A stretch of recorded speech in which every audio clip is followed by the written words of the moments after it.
Hello दोस्तों, कैसे हैं आप सब। आइए जानते हैं कि आजीवन कारावास की सज़ा कितने साल की होती है।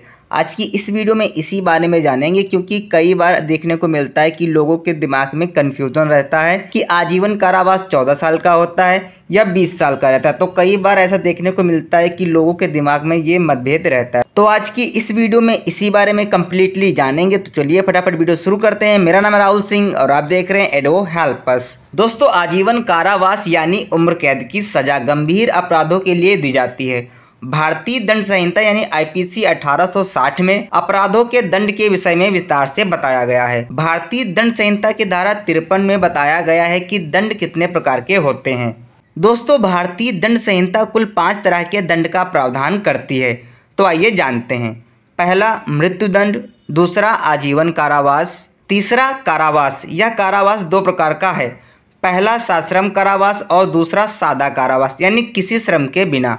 चौथा संपत्ति का संपहरण, पांचवा जुर्माना। अब आइए जानते हैं कि आजीवन कारावास की अवधि। दोस्तों, यह देखा गया है कि आजीवन कारावास की अवधि के संबंध में कुछ भ्रांतियां हैं, जैसे कि आजीवन कारावास 14 साल का होता है या 20 साल का, जैसा कि मैंने अभी आपको बताया था। लेकिन यह सब गलतफहमी है, क्योंकि आजीवन कारावास का अर्थ है कि सजा पाने वाला व्यक्ति अपने बचे हुए जीवन काल तक जेल में रहेगा। तो इस बात को पहले आप समझ लीजिए। जब कोई अदालत किसी अपराध के लिए किसी को आजीवन कारावास की सजा सुनाती है, तो विधि के समक्ष इस सजा की अवधि का अर्थ सजा पाने वाले व्यक्ति की अंतिम सांस तक होता है, अर्थात वह व्यक्ति अपने शेष जीवन के लिए जेल में रहेगा। यही आजीवन कारावास का अर्थ है, जिसकी व्याख्या सुप्रीम कोर्ट ने भी अपने फैसलों में की है। अब आइए जानते हैं कि जब किसी को आजीवन कारावास की सजा हो जाती है, फिर भी वह 20 साल में छूट आता है या वह 14 वर्ष की सजा काटने के बाद छूट आता है, तो ऐसा क्यों होता है। तो इस बारे में आइए जानते हैं। तो सबसे पहले यहाँ पर यह समझ लीजिए कि सरकार को सजा कम करने का अधिकार होता है। दोस्तों, यहाँ पर आपको बता दें कि कई बार यह देखने में आया है कि आजीवन कारावास पाए गए व्यक्ति को 14 साल या 20 साल की सजा काटने के बाद रिहा कर दिया जाता है। हालांकि उसे आजीवन कारावास के रूप में अपना पूरा जीवन कारावास में बिताने की सजा मिली थी, लेकिन समुचित सरकार निश्चित मापदंडों पर किसी व्यक्ति की सजा कम करने की शक्ति रखती है। तो दोस्तों, यही कारण है कि हम सुनते हैं कि आजीवन कारावास की सजा काट रहा व्यक्ति 14 साल या 20 साल बाद रिहा हुआ है। भारतीय दंड संहिता की धारा 55 और 57 में सरकारों को दंडादेश में कमी करने का अधिकार दिया गया है। इस अधिनियम की धारा 55 कहती है, हर मामले में जिसमें आजीवन का दंडादेश दिया गया हो, अपराधी की सम्मति के बिना भी समुचित सरकार उस दंड को ऐसी अवधि के लिए जो 14 वर्ष से अधिक ना हो, दोनों में से किसी भांति के कारावास से लघुकृत कर सकेगी। यहाँ समुचित सरकार से तात्पर्य ऐसी सरकार से है जिसके अंतर्गत मामला आता है, जैसे केंद्र सरकार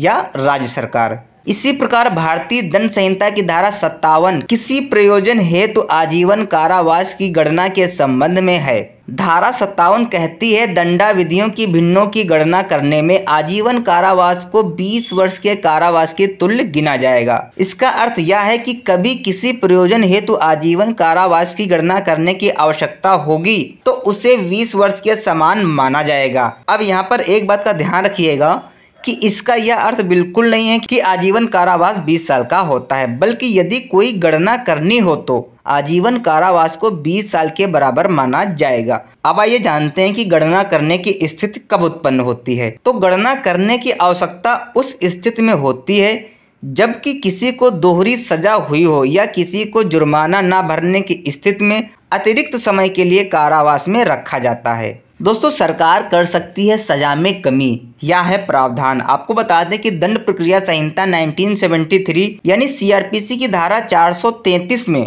समुचित सरकार द्वारा दंडादेश के लघुकरण का प्रावधान किया गया है। दंड प्रक्रिया संहिता 1973 यानी सीआरपीसी की धारा 433 कहती है, दंडादेश के लघुकरण की शक्ति समुचित सरकार दंडाधीश व्यक्ति की सम्मति के बिना का मृत्यु दंडादेश का भारतीय दंड संहिता यानी 1860 का 45 द्वारा उपबंधित किसी अन्य दंड के रूप में लघुकरण कर सकती है। खा आजीवन कारावास के दंडादेश का 14 वर्ष से अधिक अवधि के कारावास में या जुर्माने के रूप में लघुकरण कर सकती है।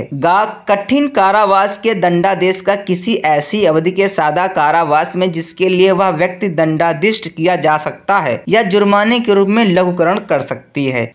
सादा कारावास के दंडादेश का जुर्माने के रूप में लघुकरण कर सकती है।